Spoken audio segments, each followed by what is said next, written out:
Well, welcome to Simply Indie. Hi. And I was going to say, I personally saw your video or your movie a little bit like about a couple hours ago, because I personally just got access to everything earlier today. And it I really liked some different aspects of it, some different vibes that you had going on with it.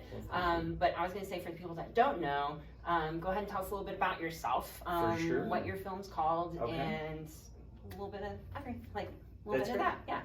So my name is Sean Patrick Leonard. I hail from Chicago, Illinois. The name of my piece that I'll be showing this evening is called Love Me Tinder. I've been an actor and director, but mostly an actor for the better part of 30 years. I've been in the Chicago film scene for the past 15 or so. And then for the past 5, I actually had this weird break. You know, we all looking for that lucky break. I actually had a literal break. I broke my leg. And from that, I wrote a piece about it and showed it to another filmmaker who was actually here at this festival. And him and I collaborated on it and made it into something. But then I learned everything kind of from David Bradburn, who is here. Hi, David. And I kind of paid it forward. So I started, and that's how I kind of got into being a director and things like that. And so I started, I was always been a writer, so I've been writing my stuff for a while, and I was really trying to transition into being a filmmaker. And this is my 6th piece, and yeah, it's very interesting. I wanted to try something new and go outside of my comfort zone. So most of the films that I made all had to do with either social justice themes or pretty heavy-handed, like dramatic alcoholism and things like that. So this one is a horror film, right? And I wanted to take something and I wanted to twist it up, spin it about, and just kind of throw it out there and see what we could do with it. And so thus Love Me Tinder lives. So yeah, I know you want to ask me more about certain things. I was going to say, the overall, give us kind of a little brief synopsis of kind of Sure. Okay, so I was inspired by Creepshow from the early 80s. That's kind of where I got a lot of that feel to it. And I even asked my special effects guy if he can throw on that old 80s kind of like staticky, you have to adjust the contrast on your television type of thing. I was like, can you do that? He's like, yeah, I can totally do that. Because this felt like a segment of something like an anthology. And it actually is. It's chapter 1 of something that I've been working on, or trying to work on, for a couple of years now, and it is a female empowerment anthology, and this is the first chapter. And I was just trying to look at us today and how we date and how we meet people and things like that, and mix it with some of the genre of the 80s and some of those old slasher films, and what were some of the rules that they created in those, old slasher films? How can I take that and put somewhat of a feminist edge on this? So I took the protagonist is actually quite, an evil son of a gun, who I wanted to flip everything on him. Why, little things like in 80s horror movies, why are the women always naked? Right? So in this, I put my guy in the nude, I was like, let's expose him a little bit, because we're always doing that to women and things like that. So I wanted to take something that felt like an 80s movie, but put new spins on it. So I brought in Tinder, and I was like, oh, that's a great way, to disguise, and how do you deceive and things like that. So. Well, it worked really, really, really well. Thank you. No, you're welcome. But yeah, he was, main character, he was a little bit of I think the word douchebag might be absolutely. That's actually he actually calls himself that. Yeah, he's pretty. That's pretty nice of you. I was thinking about that in writing it, as well as blowing out the whole male toxicity and things like that, and being, you know, a man in today's day and age, and I'm raising 2 kids myself, and I'm, you know, I break some rules myself, or old rules that we used to have, and that's what I wanted to kind of do with this subtly. Yeah. And unless we talk about it, you won't really know about it, right? You know, it's like, oh, right, that guy's naked. You know, we don't do that, you know? And just because I think it is time to twist some things and turn some things a little bit. And, you know, being a stay-at-home dad, you know, wait, what? You know, I mean, aren't you supposed to be the guy out there, you know, making the money and stuff like that? I'm like, not today, not in 2022, you know? So, yeah, this is kind of an homage to 80s film mixed with, you know, kind of what we're going through as a society and how we are changing as well. Well, I liked it a lot. Well, thanks. You're welcome. But, so like a lot of it, I mean, you were correct in how, like what you said, like it did look very 80s, and the effect with the TV and the soundtrack complemented all of that very, very well. Thank you. I even down to, so I will give you a little hidden nugget. Okay. He prepares for this big date. I won't give too much away, but you know, he meets the love of the moment, who decides who's going to come over and, you know, have a good time with. So he decides to prep for it by working out.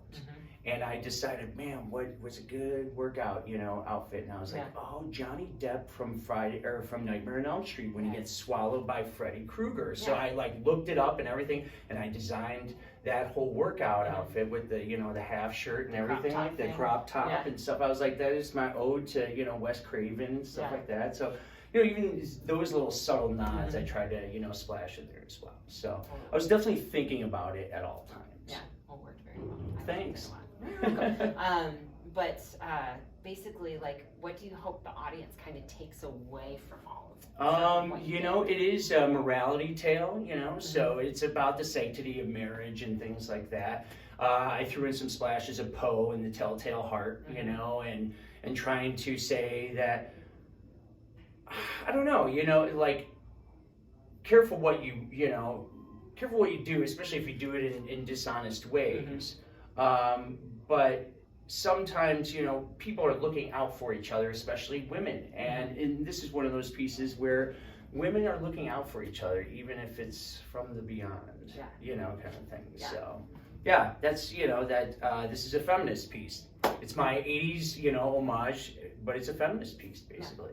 So, well, it was very, very well put together. Thank you. Yeah, you know, I'll say one of the hardest things or trickiest parts that I'll probably share with them is in the editing room, because, you know, you're shooting this, and I will admit a flaw, you know, which I have so many, of course, but as a filmmaker, I didn't always think about, okay, we're going to shoot here because I need enough space. We thought about that, but we didn't think about it enough where I have to put in text, you know, and dialogue and things like that next to it. So trying to edit this thing and trying to, you know, put those, it was challenging at times, because I'm like, wait, we're losing this line at the bottom, and how do we do it now? But I can't continue it.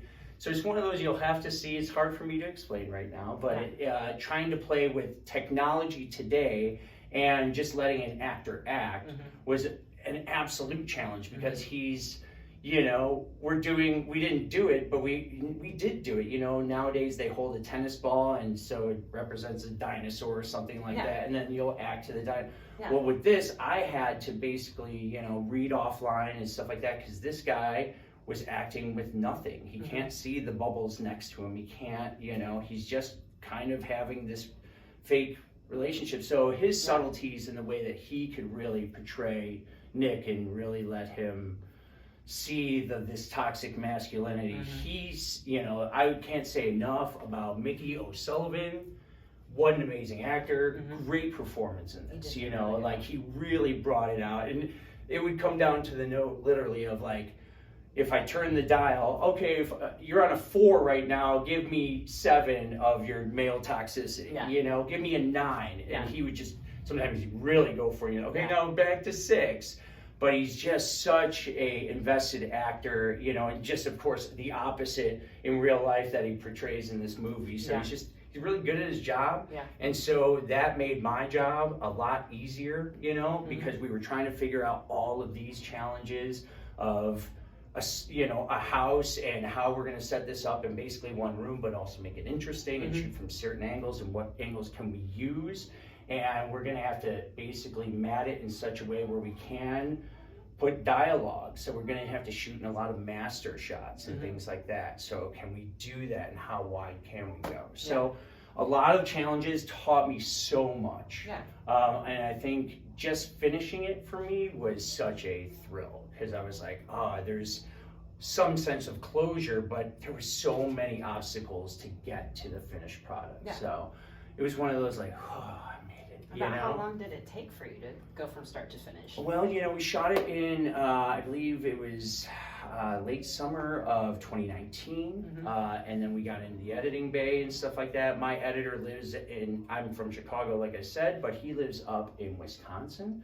And we actually do a lot of the stuff. I never go to his house or anything like that. So I'll say that this was an advantage. Once we hit the pandemic, it didn't affect my editing style too much, because I could just relate to him. You have all the footage. I need this adjusted here, because this is how we've always worked, because he lives up there, and he'll come down for a shoot, see what I'm doing and stuff. But there was always, it was technical communication, never me actually sitting in an editing bay. Because I also want him, just like with all of the people that I employ, I want them to be their artists.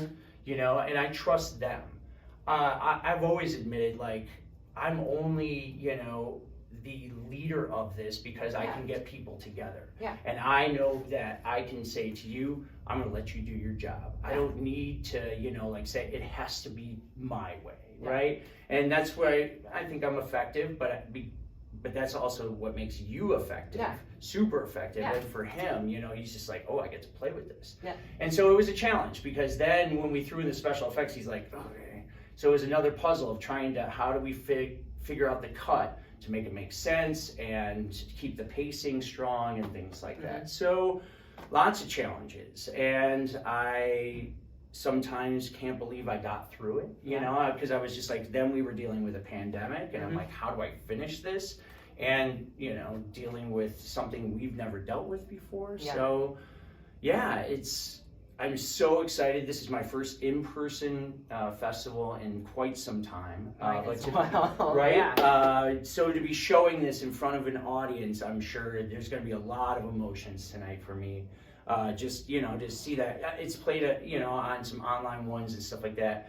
But just to get that feeling and that feel of like having an audience where maybe they'll laugh, it's like, oh yay, it worked. The in-person feedback. And feel that, I was a kid of the stage for a long time, so getting that instantaneous response, is always nice, and we don't get to usually get that in a movie theater, right? And even like something like this, we applaud after everyone. We don't really do that, in real life. We get up, and nowadays we do. You put a big, huge, comic book one up there, and everybody's cheering and things like that. And I love that. And that's, isn't that what or yelling at the screen? Or, that's what the movies are supposed to be about, And that was, some of that energy is something I wanted to infuse in Tinder as well. It's like, you're like, oh, there's some nostalgia here, but then there's something that maybe I can think about a little bit, but then did I just have fun? Yes. I just had fun with it. And then that's what morphed into, we have a stick around. There's another thing, stick around after the credits, because we have an after credits scene. We made a faux commercial called Crystal Lake Lager. I don't know if you watched. Did you check it out? Okay, good. Because that is the beer of choice. Crystal Lake Lager from Friday the 13th, another little homage and things like that. Label on the bottle. We made, that was A.M. Tapia, our wonderful first AD. She was amazing, and she's like, I can come up with a label for this. And so if you actually look at the label, there's all these really cool little horror elements to it. So really neat stuff. And that I love those little Easter eggs. And we just tried to like pepper them in as much as possible. My sound guy came to me, he's like, what if we made a commercial, man, for the beer? I was like, oh my goodness, that's amazing. It was really creative. So that was, a little tag on. We've kind of actually used that. We've separated that for a couple of festivals, and it just sent that off and said, hey, here's a little fun parody thing for a horror fest. And, a couple of them said yes. And so we're like, oh, look at that. Just from, one little idea of what we live in a dating age, and how we meet people, and how we honor people. It's just interesting. Nice. So, Well, I was gonna say, you said this is gonna be hopefully first of many. Yes. Well, So- it's about halfway through its run. Okay. It's been doing really wonderfully. We've gotten into quite a few, and yeah, we're about halfway home, and I've got a few more to hear about and things like that. So hopefully, but this has so far been such an amazing experience. Good. And Well, what a way to kind of like, get back into it. yeah, it's a good way to get back into things. For Absolutely. sure. But if people wanted to kind of see what else you had coming up, or For what sure, you were doing, is there a way they can follow you or find you Yeah, online? I am part of Crash of Rhinos Productions. I am actually Crash of Rhinos. That's just me, and I like the title of that. So you can reach out there on Facebook. That's where I'm Okay. pretty much at, or Sean Patrick Leonard on Facebook or on Instagram as well. And Okay. so yeah, please reach out. I'm always taking headshots, wanting to talk to actors. Being one myself, that's one thing I really love being a director, because I know that I can talk to actors, because I'm like, hey, I've been there, man. I've been in those trenches, and I know that I can get some good stuff out of you, so Oh, good. yeah, so if you want to follow me there, but or come tonight to here in Edmond, Oklahoma for the world premiere of Love Me Tinder at 8 p.m. There you go. Yeah. Nice too. Excellent. Wow. Thank you for being here and coming all Thank the way you. from Chicago. Absolutely, it's Sorry been such a pleasure. It's icy and we don't know how to treat Hey, our it's roads like we just said, effectively, but We brought the weather with us. It's Well. okay. We're so used to it. But thank you so You're much for welcome. having me. I Thank really you for appreciate it. Thank you Yeah. for being here. Yeah, absolutely. This is lovely.